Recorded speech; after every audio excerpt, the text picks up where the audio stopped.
Hey folks, Ryan here again with part two of my Saturday games. I did have two. The first one was Stealing Out. The second one is The Eye of the Storm, which I'd run previously on Friday. Um, and welcome beginners, right? So that's how I treat every game. And nobody at this table had played RuneQuest before. So they're all brand new, and they're divvying out character sheets and stuff. And one guy had Vichy done. Another guy had Solara.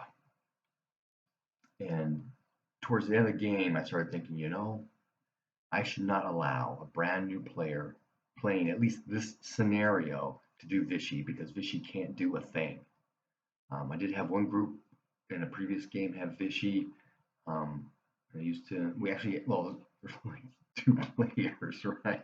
That game. So we had Vichy's Baboon do some stuff, but we had a full table. I had 6 players. And Vichy with all this spirit magic stuff can't do a dang thing in this scenario, really. I mean, he's got some side, and he's got a dagger axe. I mean, he can fight, but for doing anything else, he's got no magic for it, and he's got no skills for it. So I think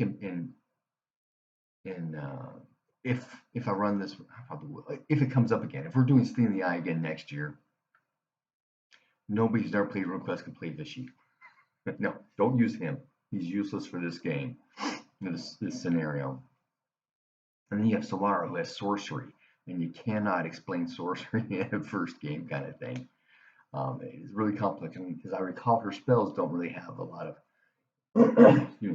of capability for at least this scenario, right? So I'm kind of maybe I'll be more heavy-handed on character selection for next time I run that one. But anyway, so full table. I should take it back. There's one guy that played RuneQuest before. In fact, he was at my Gen Con games. He had this actually a leather mask. He dresses up kind of steampunk, and so I recognized him, the hat and the leather mask and stuff. It's kind of cool. So he came back to my table. Nothing isn't it was my table anyway. I mean, he didn't recognize me at first, but anyway. So I've got a full table. One guy who's played RuneQuest before, other 5 have not. So do my big Glorantha spiel. This is Glorantha. The Yelm and mythology's real and Lightbringers and all that stuff, right? The rune. I'm going to go over the character sheet, just kind of, describing things people know about. Okay, if I need to do this kind of thing, where do I look on my sheet for it? And then, of course, when I do stuff, make a perception roll. That's towards the bottom of your skill list, that kind of thing. So, and I modified the scenario based upon my home game. In my home game, Queen Laika has been, because of events of the players, getting the Lysing clan. There's the clan below them. No, anyway, I changed the scenario so it was the Lysing clan that the party was representing. And I noticed as going through stuff again that it was originally written for, I think, the old tower down at the south end of the Starfire Ridges, right? There's that tower there by Duck. Shoot, I should know that town. The Duck Town. At the end of the road, the rivers, and south of Clearwine, because they talk about the Orneering clan, and they describe the towers being at the south end of the Stormridge Mountains. At one point, it was written for that, but the rest of the scenario is written for what appears to be, this tower Storm's Watch on top of Larnstace Plateau. But they never mention Larnstace Plateau. They just talk about the later part, the northern edge of this mountain ridge kind of thing. So I'm going through manipulating stuff as it goes along, and there's a handful of skills listed that are okay. That's a Call of Cthulhu skill, not a RuneQuest skill. So in order to not confuse the players, I'm going through trying to make corrections on it. And there was something else. Actual skills like customs and they'll have like either Sartar or Dragon Pass, but it's custom shortling. So I had to make all those corrections through there too. It got a bit it ruffled my feathers a bit. There we go. Anyway, so I did my Glorantha thing and talked about RuneQuest and the character sheets, and then we start, the game. Okay, Queen Lee has brought these guys in. She wants them to go and represent the Lysine clan. She will give them some cash, more on the way back, and my gratefulness and that kind of thing, right? So because she's trying to expand her power back, do a little bit of politics deal. After the Lunar Empire fell, everybody's fighting each other, border skirmishes and stuff like that, and she's trying to get the Kalimar power back. So she's trying to get these tribes that have been cut off by the Lunars back to be Kalimar. So that's her deal. Is we're going to support the Lysine clan, maybe getting in to bringing them back. And so off they go to Johnstown and then over to the tower.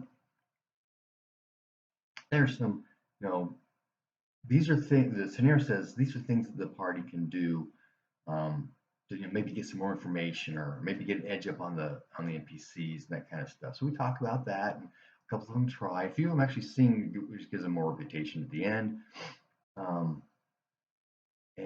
Another thing I do, because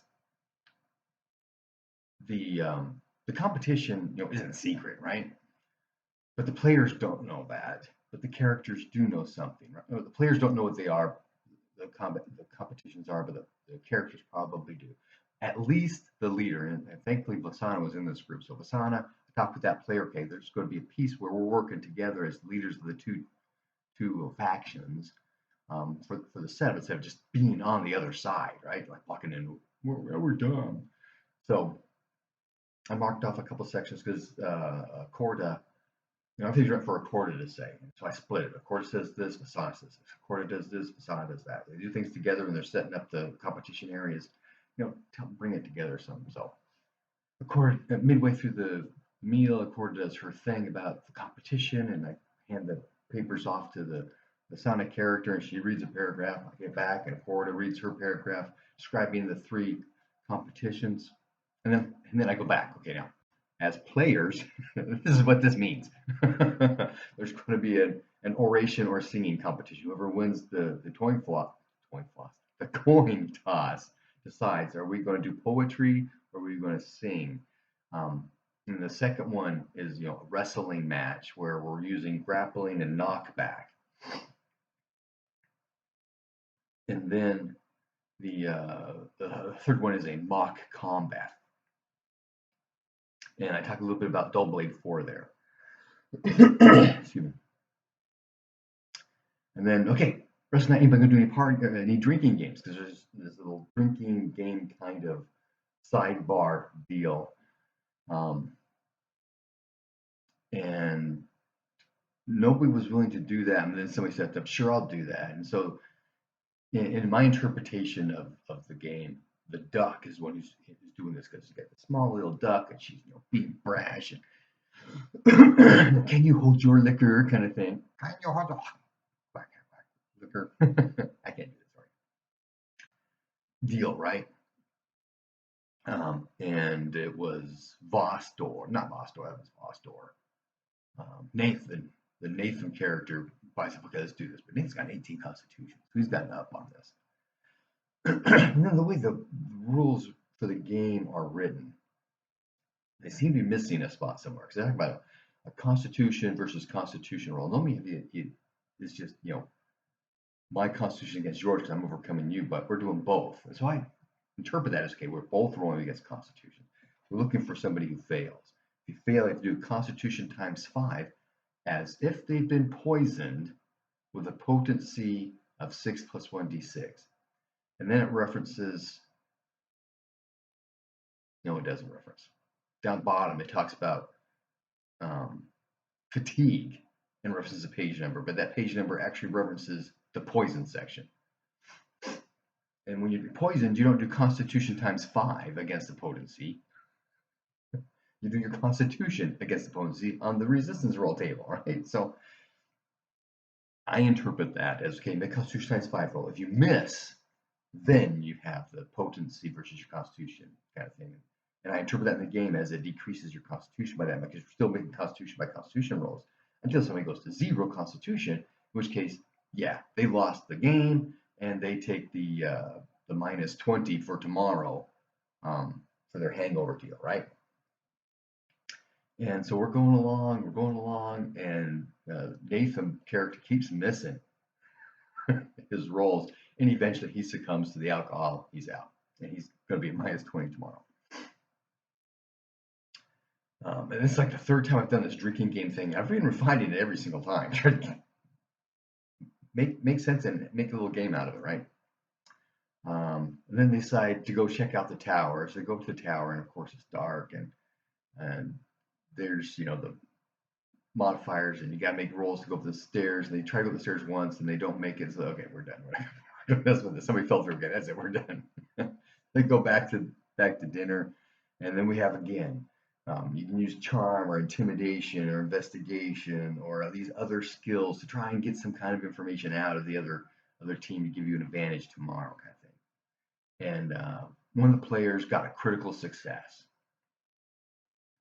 for what he was trying to do. So he's got a +50 that he can apply to one roll for tomorrow against any player, kind of thing, right? And then okay, that goes by uneventful. Next morning, somebody's at -20. Everybody else is okay.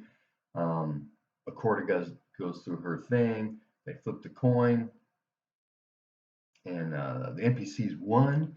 So they do oration, because orate's the one guy's big skill. His singing isn't as good, but Basana's his competition. She's got a good orate and a decent sing, so she's prepared. Let me talk a little bit about modifications with runes and passions and other skills, and when we talk about actually doing the story, right? Somebody starts off, then the other side picks up, and then the original side picks up and goes along. So there's a beginning, middle, and end, and each of them have a piece to those. The idea is it talks about the idea of the game, right? The keen edge or whatever, is to make fun of the other side. Roll that into the story, and then have a good transition. Yeah, I'm taking your story and I'm making it mine as I go along and doing this thing. And I interpret that with other roles of using custom Sportling or something Sartar, Homeland Sartar, that kind of stuff to bring it in. And but we roll and talk through. I did have one game where the player who was playing this piece actually did a 3 or 4 line rap piece for each of his times. It was really cool. They go through, and Basana won. Okay, so players won the first one. Second game is the wrestling match in the Earth Rune, and I printed off and went through the grappling and knockdown rules again. Striking out the normal combat stuff, because we're just trying to wrestle and stuff. And knockbacks always happen on strike rank 12, and you've got to make a successful attack to do it. So you can defend against the attack, not against the knockback, but against the attack. I think we got confused about that at one point during the thing. And if you're going to grapple, you can always defend against the grapple. And if you're successful in your advance, you block the grapple so the grapple doesn't happen. So the 2 NPCs, who are the only 2 with grapple and fist skill in the game, but only one is identified in the scenario as being in the wrestling match. No, the other guy's grappling skill is going to be in the wrestling match. And so, and when you wrestle, you have to do a grapple, you have to do a second grapple, and then do a strength plus dex against size versus dex to do the throw. The knockback, you have to make a successful attack, and then you have strength plus size, or strength plus dex against size versus dex to do the knockback. And it's just easier, as I was reading through this, to do the knockback, right? So they move forward, they're trying to do knockback. The players, trying to, visualize. He's charging at me to do knockback. I'm going to try to do a dodge and then push him off. Okay, treat that push off as being a knockback, right? And then then we start. Okay, the player side had one guy move forward, one the other one stayed in place, and then the NPCs move forward. So we're all attacking a different. Well, all knockbacks happen on 12. That's it. Attack during at your strike rank based upon the movement and stuff. And then on 12, we roll for the knockbacks. There we go. I missed that doing that. We just did everything on 12. So there's a successful, no, the grapple was blocked. And the other guy's just waiting to do the knockback from the knockback.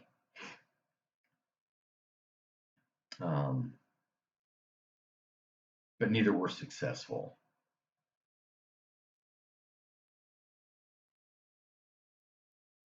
I take that back. The NPC knockback was successful. The PC knockback was unsuccessful. So the PC got knocked back, and it was knocked back 2 meters, which put him out of the ring, so he's out of the way. The other character shifts, continues to try to do the grapple and throw. No, tries to knock back on the big guy, and is successful.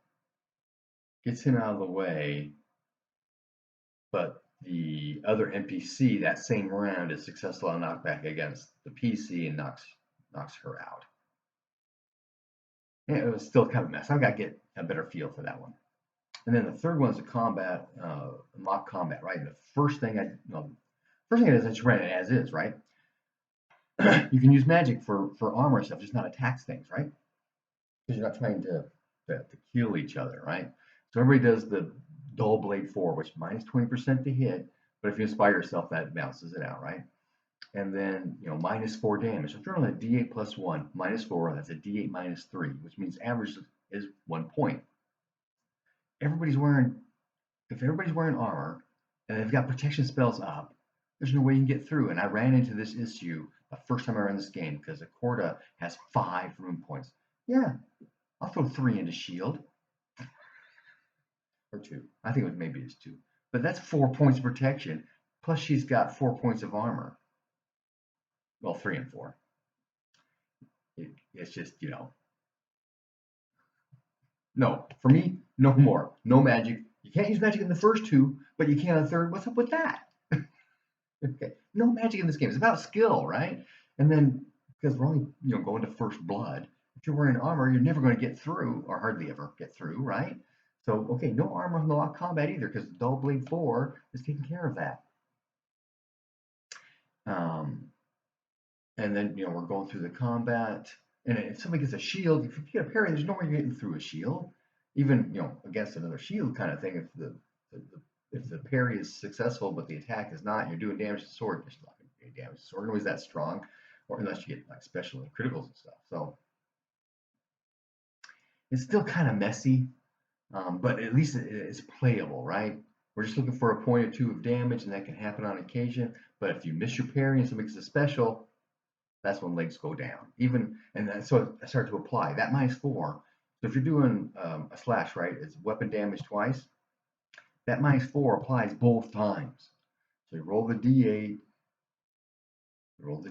you subtract the 4, and then you get your damage bonus. But anybody with damage bonus at that point is going to be doing at least 1 point of damage, which means they're going to tag you first blood, you're out, which is what actually ruffled to the top, or foamed to the top during this combat. Going, okay, this is what's going on. But we get through. There was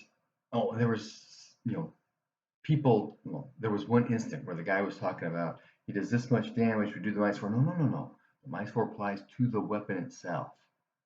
So if we just did the minus 4 total, roll 1 on your damage bonus and 1 on your sword skill, minus 4, you did no damage, right? No, but that's not true.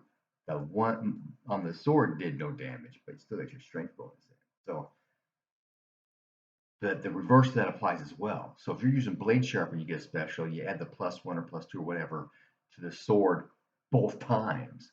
And it now has a significantly greater effect, which I'm going to incorporate into my game. So the mock combat goes along, and the players won that one as well. And then, Storm Bowl, Dark Sky, things happening. The party owns a tower. Well, let's go investigate. And the other side was just kind of waiting for, you can ask for some help or not. And they didn't. They just took off. Well, they armored up. I give them 2 melee rounds armor up, a couple melee rounds to the tower, and then there's 3 melee rounds getting up the tower. And again, one of the players just could not get up the tower, and so just stay at the bottom. It was a vicious character. Again, I had problems with this Vichy PC, and of course the character was really getting frustrated because he couldn't do anything because the character can't really do much. And then, so he figured, okay, I'll play Cousin Monkey. Have Cousin Monkey climb, because his climb is better than his times 5. His climb is better than his dex times 5. So have him climb the tower. And actually, no, that was the night they were at the tower. And Monkey climbs because I'm like, oh, okay, sure. I mean, how easy is it to climb a tower? I don't know, but it is ancient. It's falling apart, so there's probably stuff climbing out. So Monkey fumbles one of his climb rolls. I'm sure this first one. So he falls, and the fumble result is hit closest friend, right? So okay, Cousin Monkey lands on Vichy Dunn in the abdomen, does massive damage. It was a mess, but they did all that healing stuff to take care of it. So anyway, so the PC is on the ground, on the host tower, and but Cousin Monkey makes his climb rolls to get to the top. So the player is playing Cousin Monkey, and he's got a spear, and there are the harpies on the far side of the bowl trying to pull it off, and he charges up there, and he's going to do 2x jab with his spear against the harpies from the other side of the bowl. But you got this bull who's raging mad, who's been damaged, is hurt, and is pissed off, and nobody's making any herd or animal lore rolls, so I can't feed them more information. Okay, you need to stay away from this creature, right?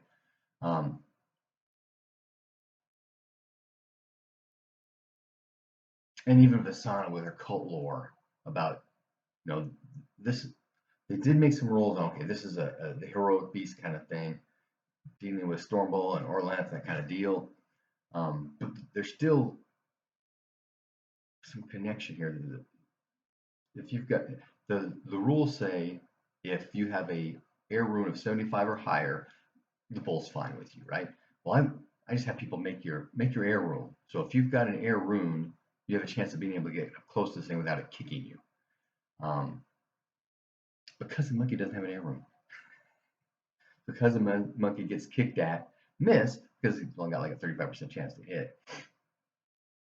But at that, the player was just completely pissed that he can't do it. I can't do a thing with either of his characters.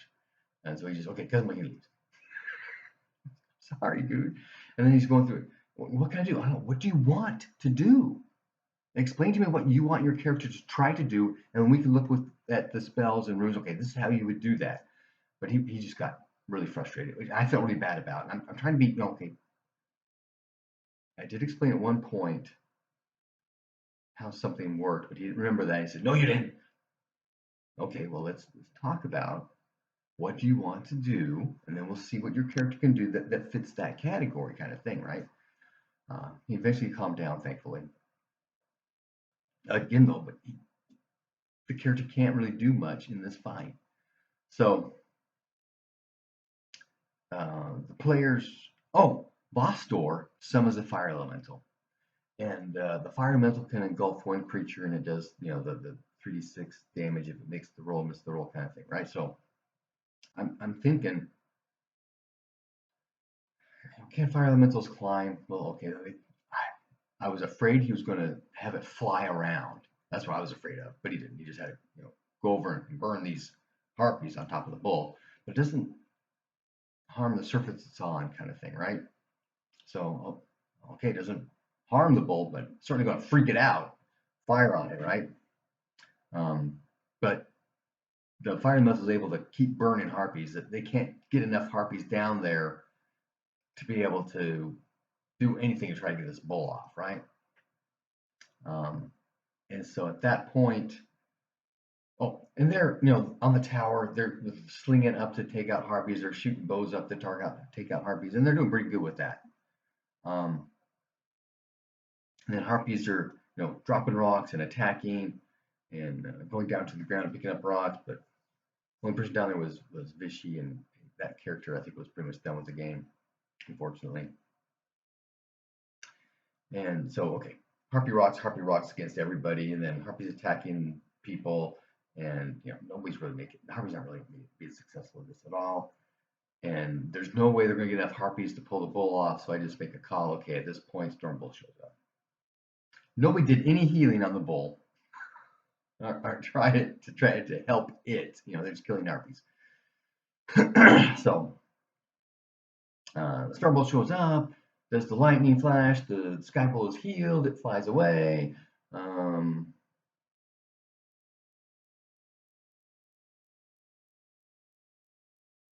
There's some devotion rolls or something, and then end of scenario stuff. Took care of it. And then we had a little discussion afterwards that, and talk to the Michigan guy saying, I'm sorry, I probably should not allow anybody to play that character, especially somebody who has not ever played the game before. So it was not the greatest of games. It went okay. The game part seemed to go fairly well. But again, the Vichy character doesn't really fit any of these competitions well. I should go through and prioritize. Okay, you need to have somebody who can sing an orator. So you've got these two options. You need to have somebody with a grapple skill. Of course, nobody's got grapple skill or fist. So 25 plus manipulation bonus, right? Okay, then you also need then to have somebody who is big and strong for the wrestling stuff, right? And then for the mock combat, anybody can do the mock combat because everybody can fight, right? It is what it is. Happy gaming.